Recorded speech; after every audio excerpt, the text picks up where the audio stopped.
아침 성경 일독 캠페인 이 정도는 알고 가자.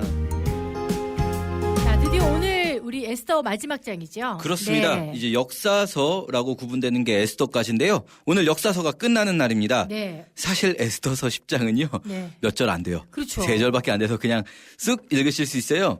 에스더서 10장하고 오늘 욥기 1, 2, 3, 4장 할 텐데 에스더서 10장을 뭐 짧지만 보면 이제 아하수에로 왕과 모르드게의 마지막 부분, 이들이 그동안 한 일들은 뭐 페르시아의 역사책에 기록되어 있다. 네. 이런 이야기가 나오면서 모르드게라는 사람이 아주 훌륭하게 했다. 이렇게 하고 끝납니다. 네. 이 부분을 읽으면서 저희가 조금 생각해 볼 만한 게 한 가지 있는데요.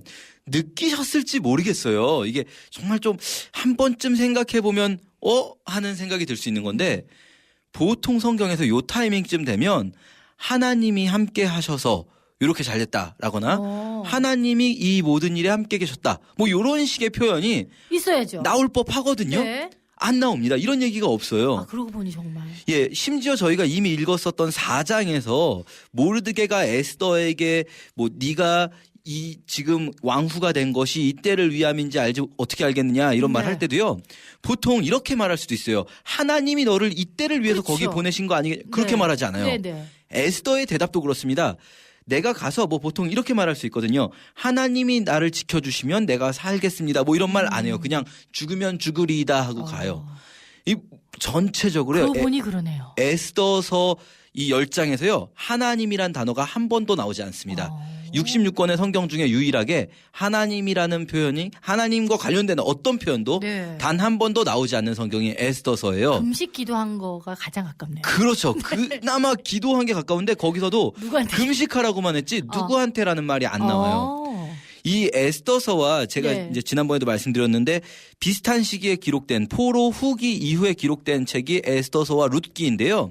이 에스더서와 룻기의 공통점이 많아요.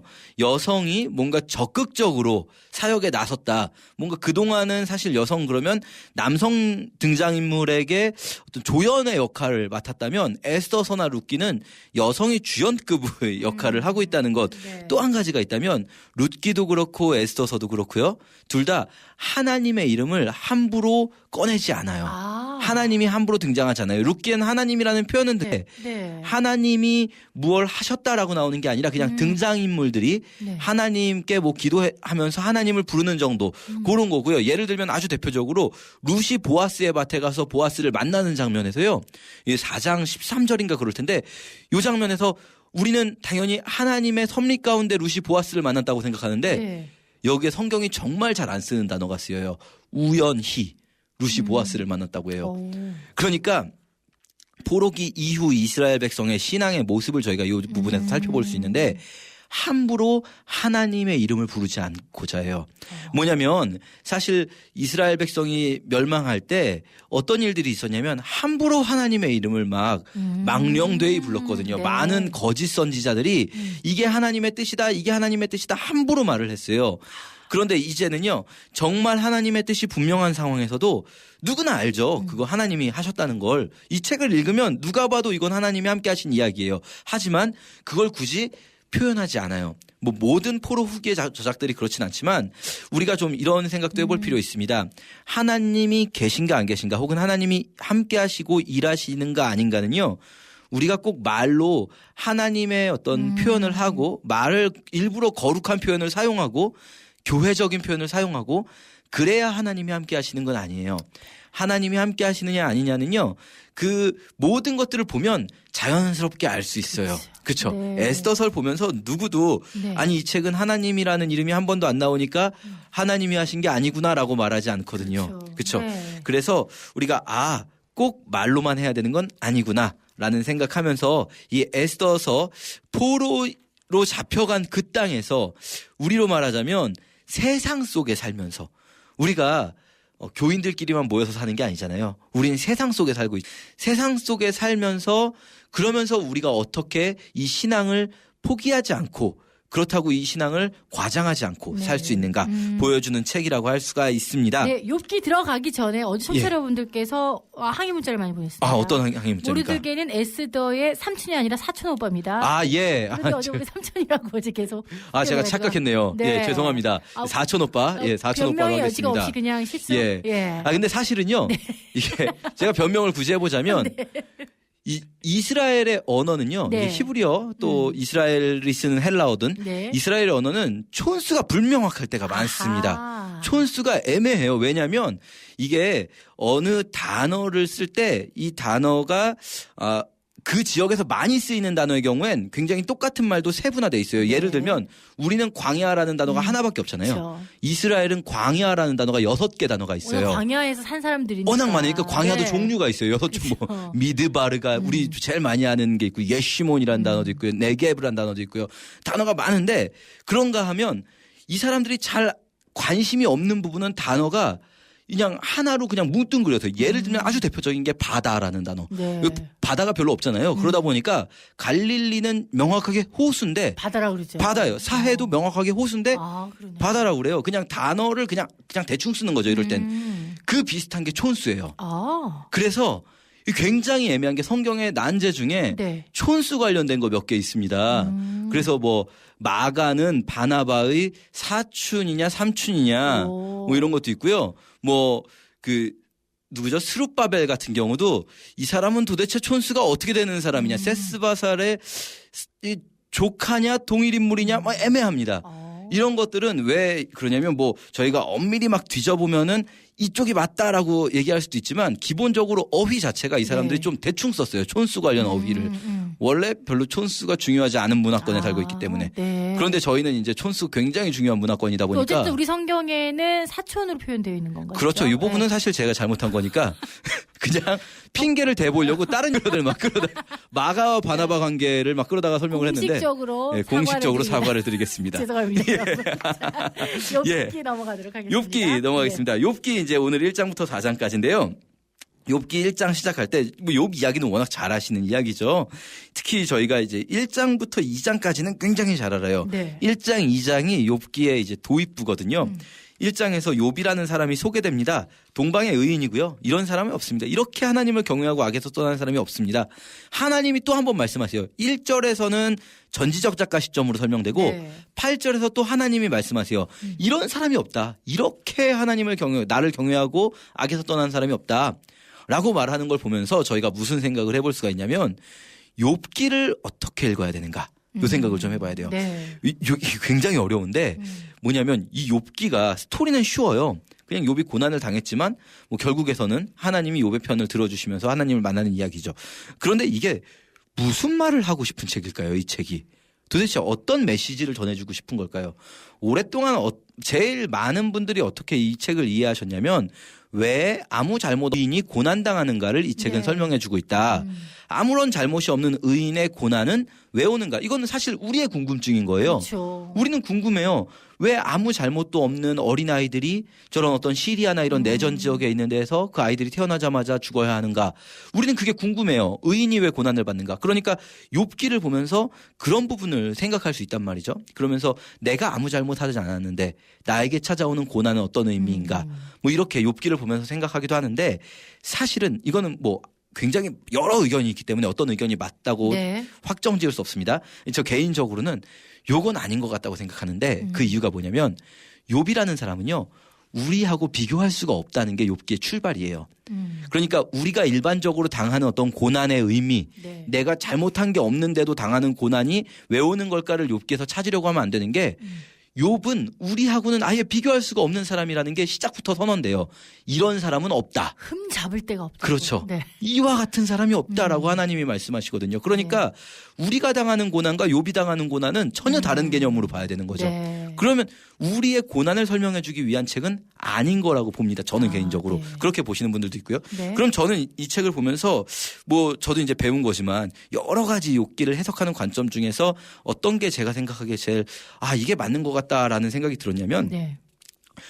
욥기는 이 욥기가 설명하고자 하는 거는요. 이렇게 의롭고 흠없고 하나님을 경외하는 자는 어떤 자인가? 그걸 보여주고 싶은 거죠. 진짜 이 의롭고 흠없고 하나님을 경외하는 자, 하나님을 경외하는 것, 요것이 똑같은 표현이 지혜자. 예요. 지혜자. 네. 전도서에 나오는 거죠. 솔로몬이 하는 말이죠. 지혜자가 누구냐면 하나님을 경외하는 것이에요. 하나님을 경외하는 것이 지혜의 근본이에요. 그러니까 이 욥기가 기본적으로 지혜를 다루는 잠언 전도서 얘네들하고 같이 묶여 있거든요. 네, 네. 이 지혜자를 쭉 설명해 준 다음에 우리 성경에서는 욥기가 더 먼저 나왔지만 원래 이제 히브리 성경에서는 욥기가 더 뒤에 나오거든요.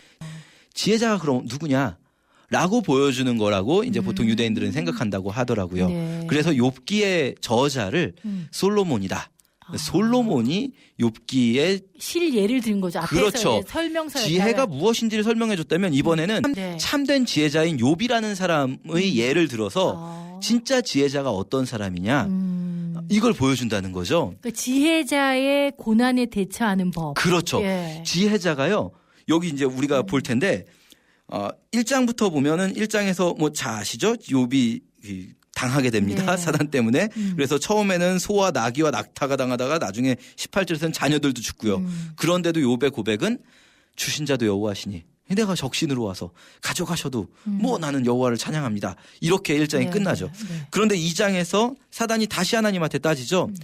뼈와 살을 쳐야 됩니다. 어차피 다 재물들은 상관이 없을 수 있으니까 그래서 하나님이 생명은 건들지 말아라 하신 다음에 욥이 막 악창이 나고 막 괴로워하게 됩니다.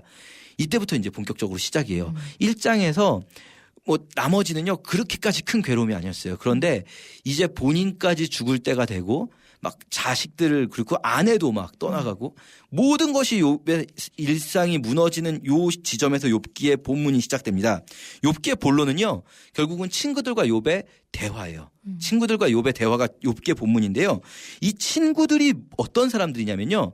지혜자라고 부르는 사람들이에요. 이 친구들의 정체가 바로 세상에서 말하는 지혜자들. 그렇죠. 흔히 우리가 생각하는 네. 혹은 신앙적으로도요.